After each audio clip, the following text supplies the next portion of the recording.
Fui una esposa infiel y engañé a mi esposo con el dentista al que le pagaba para arreglar mi sonrisa. Pero él se vengó, me expuso públicamente y me dejó sin dientes, sin casa y sola.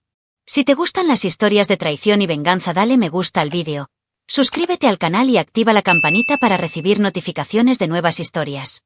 Mi nombre es Gabriela, tengo 34 años y soy esteticista.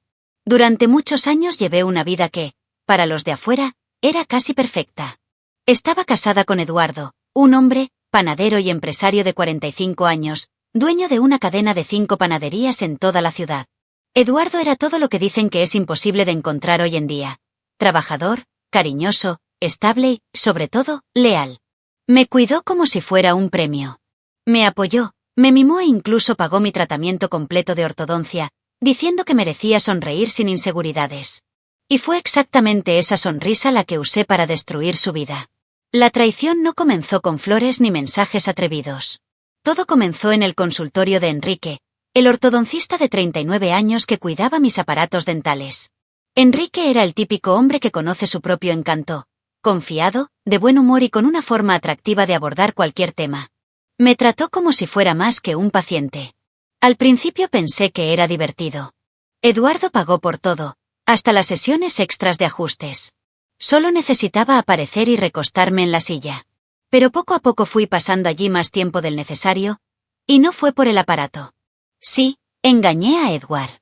El trabajador panadero, que se despertó a las 4 de la mañana, solo regresó por la noche, cansado, pero aún dispuesto a abrazarme y preguntarme cómo estuvo mi día. Engañé a ese hombre con el mismo profesional que contrató para cuidarme. Suena sucio dicho así, y lo es. Sucio, despreciable y estúpido. Pero continué. Como alguien que ve arder su propia casa y se niega a llamar a los bomberos, preferí ver cómo todo se desmoronaba en silencio. ¿Lo peor? Sabía que estaba equivocado. Y aún así, profundicé.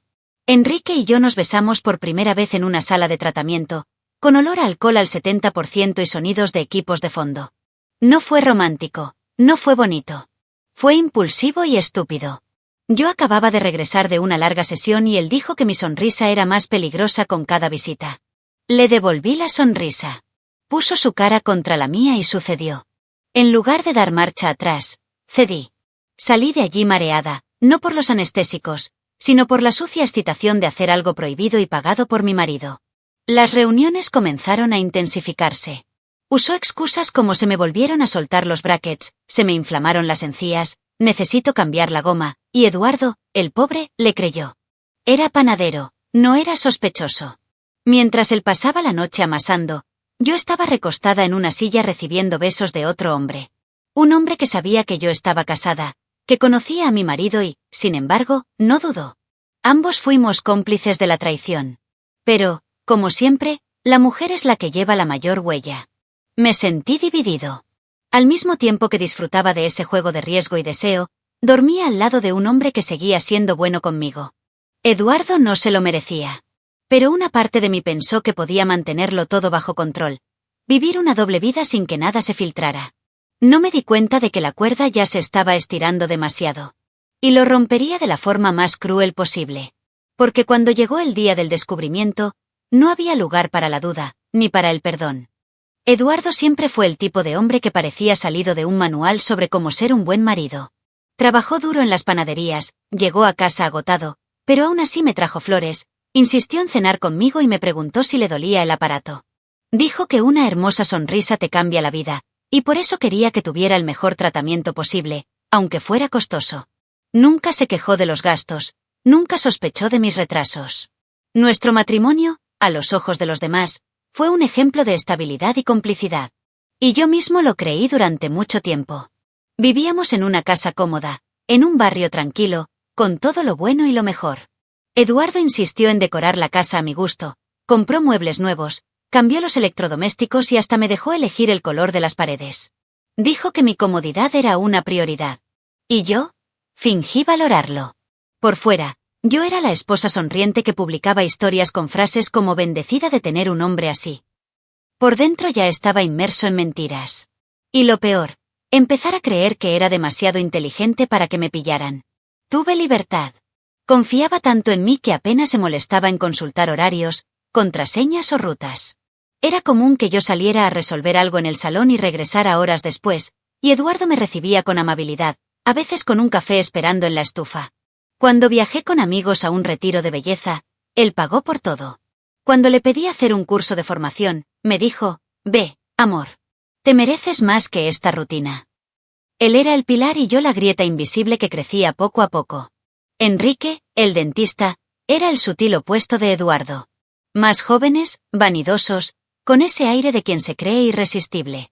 Mientras mi marido vestía un uniforme blanco manchado de harina, Enrique vestía un abrigo almidonado, un reloj importado y un cabello impecable. Le dije que eso no me importaba, que amaba al hombre sencillo que era Eduardo. Pero cuando estaba solo en la oficina, mi habla moría al primer contacto, a la primera mirada prolongada. Y fue entonces cuando mi hipocresía mostró los dientes. Nuestro matrimonio tenía una base sólida, pero el desgaste de la rutina comenzaba a hacer ruido. Sentí falta de emoción, de sentirme deseada, o al menos eso me dije para justificar lo que estaba haciendo. Edward todavía me elogió, pero tal vez quería escucharlo de alguien más. Todavía me tocaba con cariño, pero tal vez yo quería que me tocaran rápidamente, con lujuria, como lo hizo Enrique. La verdad es que no se trataba de lo que no recibí, sino de lo que dejé de valorar. La traición, en el fondo, no empezó con Enrique. Comenzó dentro de mí, cuando comencé a confundir estabilidad con monotonía, amor con obligación, afecto con previsibilidad. Quería más. Simplemente no sabía que este más tendría un precio tan alto. Y cuanto más fingía que todo estaba bien, más me enredaba en una red de mentiras que, en algún momento, ya no podría ocultar. Todo empezó de forma sutil, casi imperceptible. Enrique, el ortodoncista, siempre tuvo esa actitud galante, un poco demasiado informal para un consultorio. Al principio pensé que trataba así a todos sus pacientes, con bromas sobre la sonrisa más bonita de la clínica y elogios por mi perfume. Pero con el tiempo, noté que las citas duraban más de lo necesario. Se acercó más de lo que requería el protocolo, tocándome la cara para ajustar mi barbilla de una manera que hizo que mi columna temblara. Y yo lo dejé. La primera vez que me di cuenta de que había cruzado la línea fue cuando me llamó mi bebé de ortodoncia y me guiñó un ojo. Me reí, no porque pensara que era gracioso, sino porque estaba nervioso. La habitación estaba en silencio. El sonido del taladro había cesado y durante unos segundos nuestros ojos encontraron una extraña tensión en el aire. Estaba mal, lo sabía. Pero también fue emocionante.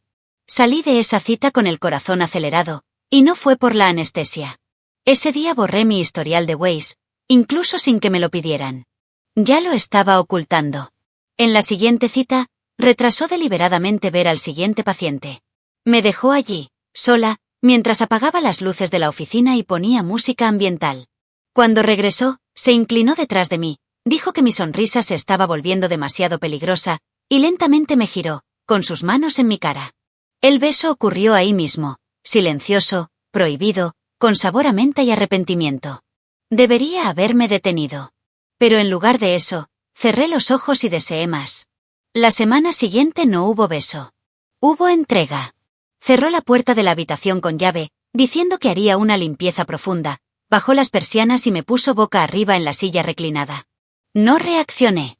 De hecho, me incliné. Llevaba un vestido ligero, que él se levantó apresuradamente. Le temblaban las manos, las mías también. Y allí, a cuatro patas en esa silla donde mi marido pagaba cada sesión, me entregué por completo. Rápido, intenso, caliente. Ni siquiera los gemidos contenidos pudieron ocultar lo que hicimos. Salí de allí con la boca palpitante por el aparato, y otro dolor que no se solucionaba con analgésicos. Después de eso, ya no hubo vuelta atrás. Empezamos a tener sexo en cualquier hueco. En la parte trasera de la clínica, en una sala de archivos, incluso en su auto en el estacionamiento cerrado. Enrique dijo que lo volvía loco. Y yo creí. Me hizo sentir viva de una manera enfermiza. Empezamos a concertar reuniones en moteles discretos del norte, donde, según él, nadie nos encontraría. Inventé sesiones extra de tratamiento, inflamaciones ficticias, cualquier excusa para pasar una tarde más con él. Los mensajes se hicieron más frecuentes. Fotos íntimas, vídeos rápidos, audios indecentes, todo escondido en el segundo celular que compré con dinero de mi propia cuenta de emergencia. Eduardo nunca lo sospechó. Continuó besándome en la frente, preguntando si me dolía el aparato, pagando las cuotas mensuales con alegría, diciendo que todo por tu sonrisa vale la pena. Estuve horas en la clínica en consulta y volví a casa con la boca dolorida por el aparato y por tanto usarlo con Enrique, y el alma hecha jirones. Y yo, hipócrita, le devolví una sonrisa sucia, moldeada por otro hombre. Y con cada mentira, cavé más profundamente en el hoyo donde enterraría mi matrimonio. Enrique no me preguntó sobre mi vida fuera de allí. No quería saber de Eduardo, de sentimientos, del futuro. Fue sexo. Fue un impulso. Era placer por el placer. Y fingí que esto era libertad. Pero poco a poco, lo que parecía mi secreto más apasionante se convirtió en mi mayor pesadilla. Porque cada encuentro dejó huellas. Y estaba a punto de ser atrapado de la manera más humillante posible, con todos mis dientes aún en tratamiento, pero mi alma ya completamente podrida. La primera vez que sentí el mundo temblar bajo mis pies fue un domingo por la tarde. Estábamos en la sala viendo la televisión, Eduardo recostado en el sofá con la cabeza en mi regazo, como siempre. Usé mi celular sin cuidado, tal vez por exceso de confianza, tal vez porque mi mente ya estaba tan entumecida por la doble rutina que me olvidé del riesgo. Y entonces llegó la notificación. Un mensaje emergente en WhatsApp alternativo. Ese gemido tuyo de ayer todavía está en mi cabeza. El nombre, Enrique. Sin disfraz. Sin código. Eduardo levantó la cabeza y leyó. Le tomó 2 segundos girar la cara y mirarme. Sentí que mi estómago se convertía en hielo. ¿Qué es eso?, preguntó medio confundido, medio serio. Mi cerebro entró en pánico. Spam. Están clonando mi número. Amor, estas estafas son cada vez más audaces, dije, tratando de reír. Miró su celular por unos segundos. Me levanté rápidamente, dije que necesitaba ir al baño y fui a borrar todo, bloquear el número, borrar el historial, los archivos, incluso el teclado se sentía caliente en mis manos. Estuve encerrada durante más de 15 minutos, sudando, temblando, respirando con dificultad. Era como si todo mi cuerpo supiera que el castillo de naipes estaba a punto de derrumbarse. Cuando regresé, ya no estaba en la habitación. Yo estaba en la cocina, lavando platos como si nada hubiera pasado. Me besó en la mejilla y me preguntó si quería pizza más tarde. Me destruyó más que si me hubiera confrontado. Porque allí me di cuenta de que tal vez él lo sabía. Y si no lo sabía, estaba tratando de no saber. Esa noche no dormí. Revisé cada detalle de la rutina, cada defecto, cada conversación que podría haber aportado algo. Empecé a volverme paranoico con las pistas. Cambié contraseñas, activé bloqueos de pantalla, creé alertas para evitar que aparecieran mensajes sin que yo los viera. Empecé a usar modos anónimos en todo. A Enrique le hizo gracia mi desesperación, dijo que estaba exagerando. Ni siquiera puede imaginarlo, Gaby, relájate. Pero sabía que Eduardo no era idiota. Él simplemente estaba callado. Del tipo que observa antes de actuar. En los siguientes encuentros ya no pude disfrutar como antes. Incluso cuando estábamos juntos en una habitación de motel, con nuestros cuerpos sudorosos y gemidos ahogados por la almohada, mi mente estaba en casa. Me pregunté si Eduardo habría descubierto algo nuevo, si habría revisado mi armario, si habría encontrado el segundo chip. Cada orgasmo estuvo acompañado de culpa. Enrique notó mi distancia, pero dijo que era la frescura de una mujer casada. Fingí sonreír. Pero por dentro el miedo ya se había apoderado de ella. Fue entonces cuando comencé a tener pesadillas. Soñé con Eduardo mirándome, en silencio, con los ojos llenos de dolor. En una de ellas sonreía con mis dientes en la mano. Una sonrisa perfecta, arrancada. Me desperté en mitad de la noche con ganas de llorar, de correr hacia él y confesarle todo. Pero nunca tuve el coraje. Y tal vez fue este silencio cómplice, esta cobardía mía, lo que le dio tiempo suficiente para montar el derribo. Porque cuando se movió, no dejó nada en pie. El descubrimiento no fue una pelea, no hubo gritos ni llantos. Fue quirúrgico. Frío. Calculado. Eduardo llegó temprano a casa, lo cual ya era extraño, con una expresión que no casaba con la calma de la tarde. Estaba en la cocina, removiendo un poco de jugo, cuando entró y dejó un sobre grueso sobre la mesa. No dije nada. Él simplemente me miró fijamente. Le pregunté si todo estaba bien y me respondió, abierto. Las manos temblaban incluso antes de tocar el papel. Y cuando la abrí, el suelo desapareció bajo mis pies. Dentro del sobre había decenas de impresiones, fotografías y capturas de pantalla de conversaciones. Mensajes con Enrique, desnudos que ni siquiera recordaba haber enviado, audios míos diciendo cosas que me daban ganas de vomitar. Tenía fechas, horas, incluidos vídeos. Eduardo, el hombre que se levantaba a las 4 de la mañana para hacer pan, había armado un expediente completo con cada paso de mi traición. Pensaste que era estúpido. Solo estaba esperando que cavaras hasta el fondo, dijo, sin levantar la voz. Eso me destruyó más que si hubiera gritado. Intenté hablar, lloré, me arrodillé. No me tocó. Simplemente dijo, no será necesario que me lo expliques. Se lo explicarás a todos. Y se fue. Pensé que era una metáfora. No lo fue. Menos de 2 horas después, comencé a recibir notificaciones. Amigos enviándome impresiones. Miembros de mi familia me llaman. Cuando abrí Instagram, casi me desmayo. Eduardo había publicado un carrusel de imágenes con el título, mientras yo pagaba por su sonrisa, ella sonreía para otro. Me marcó. Reservó la oficina de Enrique. Incluso marcó a mi madre. Los mensajes explotaron. La vergüenza fue instantánea. Intenté revisar las redes sociales para borrarlo, pero ya era demasiado tarde. Las publicaciones ya habían sido republicadas por perfiles de chismes de la ciudad. Me empezaron a llamar la esposa infiel del orto.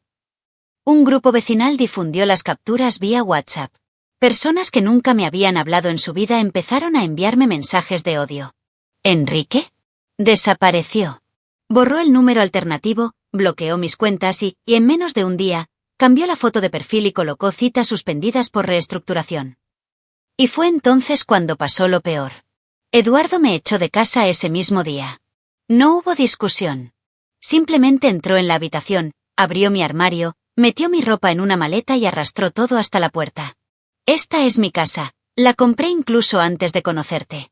Tú solo vivías aquí por favor, y el favor tiene un límite, dijo con voz firme y mirada vacía. Le entregó las llaves del auto y agregó, puedes quedarte con el auto. Lo necesitarás para perseguir a otro mogel. Cuando intenté decirle que podíamos hablar, soltó una risa seca. ¿Hablar? Hablaste con Enrique mientras gemías en la oficina y luego viniste a pedirme cariño.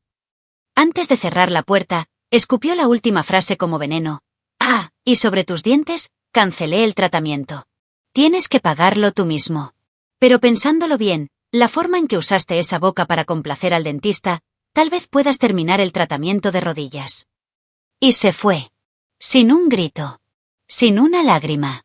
Solo silencio, desprecio y justicia. Me quedé en la acera, con mis bolsos, mis llaves y un hueco en el pecho donde antes había una vida. Irónicamente, con los dientes todavía enderezándose, como si el mundo me obligara a masticar cada pedacito de mi vergüenza. Si pensé que lo peor ya había pasado cuando Eduardo me tiró a la acera fue porque todavía no entendía el poder de las redes sociales y el lenguaje de la gente. La publicación que hizo se volvió viral en cuestión de horas. Personas que nunca me habían conocido comenzaron a atacarme públicamente. Me llamaban la puta del dentista, la de la sonrisa de traición, la que perdió los dientes por engañar al panadero. Cada comentario fue una piedra. Cada repost, una bofetada. La humillación no fue solo en línea. Ella invadió el mundo real con una fuerza que nunca imaginé. Al día siguiente fui a la oficina de Enrique, no porque quisiera verlo, sino porque todavía tenía sesiones programadas. La recepcionista ni siquiera me dejó entrar. La doctora Silvia suspendió todos los servicios vinculados al doctor Enrique, incluyendo el suyo. Dijo esto con una sonrisa burlona en su rostro, como si hubiera estado esperando este momento durante mucho tiempo. Me quedé en la puerta, con la boca abierta, y ni siquiera fue por la ortodoncia. Cuando intenté interrogarla, ella me ignoró. Regresé al auto con un sabor amargo en la garganta que ni siquiera el enjuague bucal podía quitarme. Los clientes comenzaron a cancelar citas en mi espacio de belleza. Uno de ellos dijo vía mensaje, no me siento cómodo siendo tratado por una mujer que hace lo que tú hiciste. Incluso otros profesionales del campo cortaron lazos conmigo. Mi reputación vale más que una asociación con ustedes, dijo un colega con quien compartía una habitación en alquiler. Era como si hubiera contraído una enfermedad social. Una especie de lepra moral. Una etiqueta que nadie quería. La gente ya no veía a una mujer como algo malo, sino como una plaga.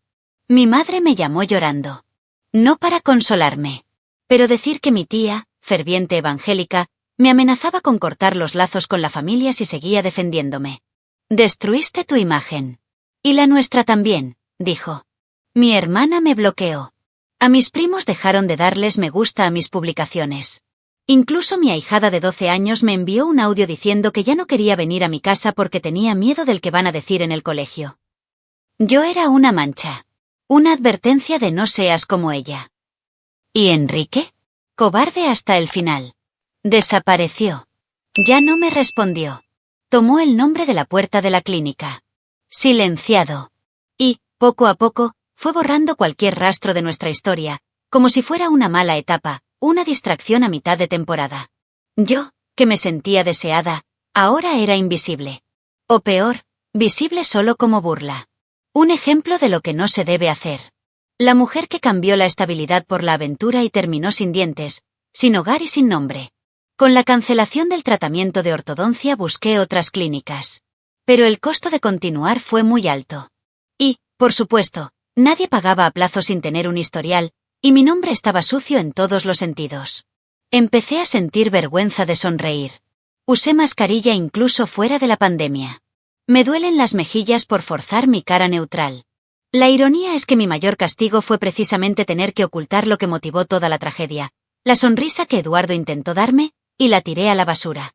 Después de todo, la primera vez que me vi en el espejo, sola en el baño de un hotel barato, fue como mirar a otra persona. Me faltaban la mitad de los dientes, literalmente. La parte superior todavía tenía el dispositivo adherido, pero los elásticos y las varillas estaban flojos, torcidos, haciendo mi sonrisa grotesca. La parte de abajo estaba peor, con huecos visibles y dolor de encías. La promesa de una sonrisa perfecta se convirtió en el retrato de mi ruina. Mi reflejo era el de una mujer deforme. Una mujer que cambió todo por nada. Apenas podía comer. Tuve que pasar días comiendo sopa y batidos, escondiendo la boca incluso de mí mismo. Empecé a masticar con vergüenza, evitando espejos y cámaras. Vuelvo a sonreír en cualquier interacción, incluso cuando el repartidor desea un buenos días. El dolor físico era soportable. Pero la vergüenza era una prisión sin rejas. Caminé por las calles pensando que todos sabían quién era yo. Como si mi cara estuviera pegada en un cartel con la frase, la mujer que engañó a su marido con el dentista. El impacto emocional fue aún peor. Tenía ataques de ansiedad que me hacían despertar en mitad de la noche sudando, con la sensación de que todos se reían de mí. A veces escuchaba un audio antiguo de Enrique, solo para recordar lo que pasó en el traje, como una especie de autoflagelación. En otras, tomé las fotos que publicó Eduardo y me obligué a ver cada imagen como castigo. Me alejé de todo. Perdí clientes, perdí amigos, perdí la confianza incluso de aquellos que nunca interactuaron conmigo. Mi reputación se convirtió en polvo digital. La soledad era ensordecedora. Aunque tenía el auto, no tenía a dónde ir.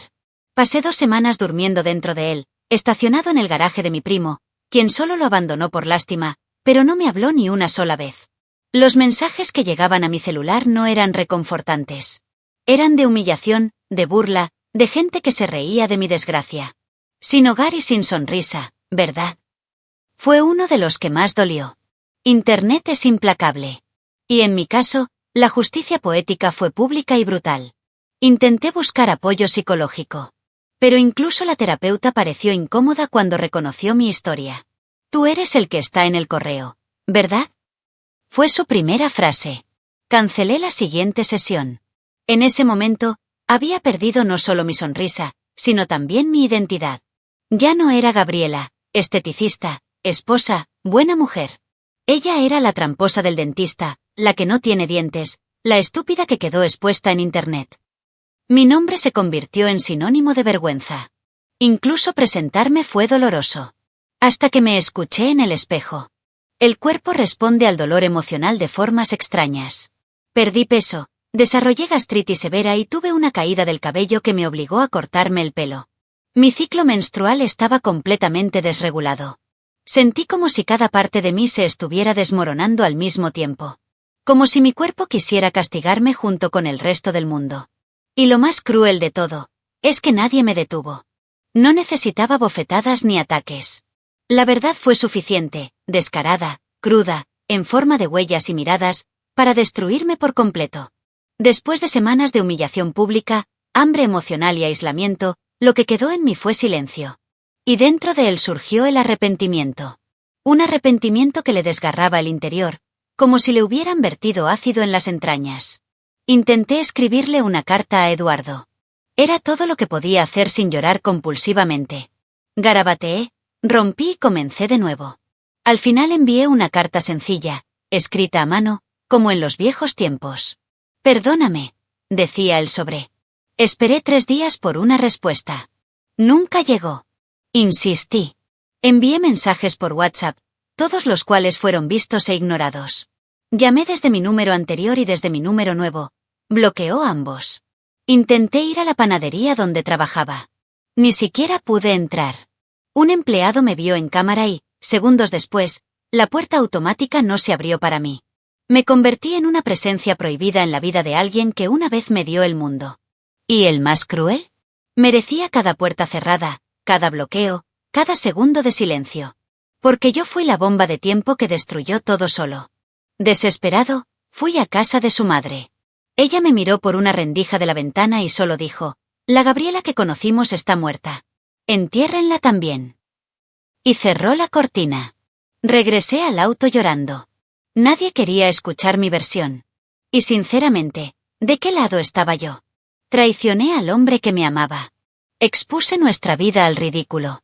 Tiré a la basura lo que toda mujer dice que sueña. Todo por un hombre que desapareció en los primeros disturbios. En mi último intento, envié un correo electrónico largo. Detallé todo. Hablé de remordimiento, sufrimiento, vergüenza. Le pedí que me escuchara por última vez. Horas más tarde recibí una respuesta con una sola frase: «Le sonreíste a otro hombre, Gabriela, ahora lidia con esa sonrisa rota». Lo releí decenas de veces. Fue poético. Cruel. Necesario. Como si hubiera esperado ese momento solo para enterrarme con una frase. Y eso es exactamente lo que pasó. En ese momento, la esperanza murió. Ese fue el día que dejé de intentarlo.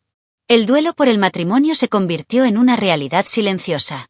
Borré todas las fotos, desempaqué las carpetas con souvenirs y guardé el anillo en una cajita, junto con todo lo que quedaba de la mujer que fui. Eduardo siguió con su vida. Vi una foto suya meses después, al lado de una hermosa mujer, con una nueva sonrisa en el rostro. ¿Mí? Aún en tratamiento, incompleto. Como si el destino quisiera marcar que solo uno de nosotros tuviera la oportunidad de empezar de nuevo con dignidad. Hoy sigo pensando en Eduardo. Cada día. Cuando me cepillo los dientes, tengo cuidado de no lastimar los hilos de metal sueltos. Cuando paso por su panadería y veo las colas enormes. Cuando escucho a alguien decir sonríe más y tengo ganas de esconderme. Lo perdí. Pero más que eso, perdí el derecho a ser vista con respeto. Todo por elegir. Una elección que llevo hasta el día de hoy, en mis dientes, en mi nombre, en los ojos de la gente.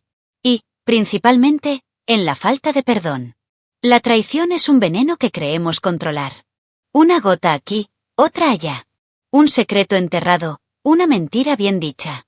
Pero lo que nadie te dice es que, al final, la persona que muere por envenenamiento es siempre la que sirve el vaso. Pensé que tenía el control. Pensé que podía jugar con fuego y salir ileso. Que Eduardo nunca se enteraría. Ese Henry siempre estaría ahí. Que nada escaparía de mis manos. Pero escapó. Y me golpeó como un huracán, arrancando todo lo que era y dejando solo lo que merecía llevar.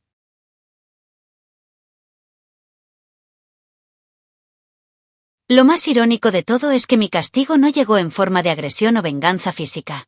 Llegó en forma de silencio. De exclusión. De desprecio.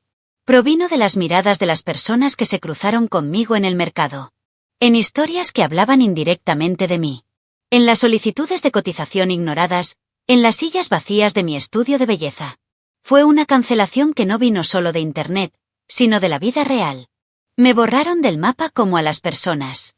Y todo empezó con un beso en el sillón del dentista. Hoy veo lo que hice como alguien analizando una cirugía fallida. Todo estaba abierto, expuesto, pulsando, y lo cosí con hilo podrido. Mi matrimonio era imperfecto como cualquier otro, pero era sólido, tenía amor, tenía respeto. Y lo traicioné. Me convertí en el tipo de persona que siempre juré que odiaba. El tipo de mujer que otras mujeres usan como ejemplo de lo que no se debe ser.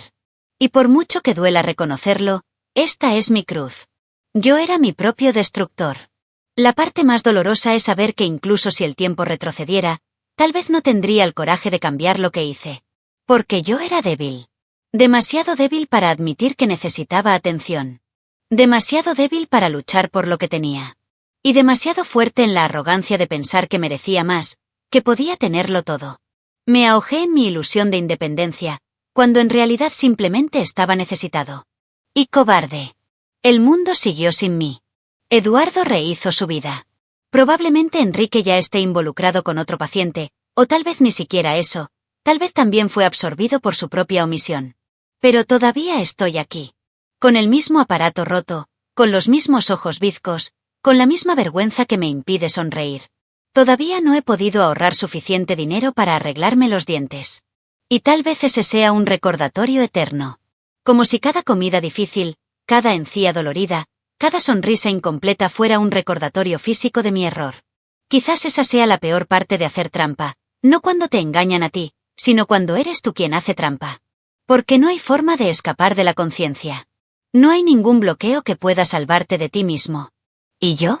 Me veo todos los días. Sé quién soy. Y tal vez por eso no necesito que nadie me castigue. Ya estoy cumpliendo mi condena. Deja tu opinión en los comentarios, dale me gusta al vídeo y suscríbete al canal para recibir notificaciones de nuevos vídeos, y también ayudarnos a llegar a más personas y formar una comunidad. Disfruta y mira una de las historias que van apareciendo a continuación sobre nuevas denuncias de traiciones y venganza. Hasta la próxima.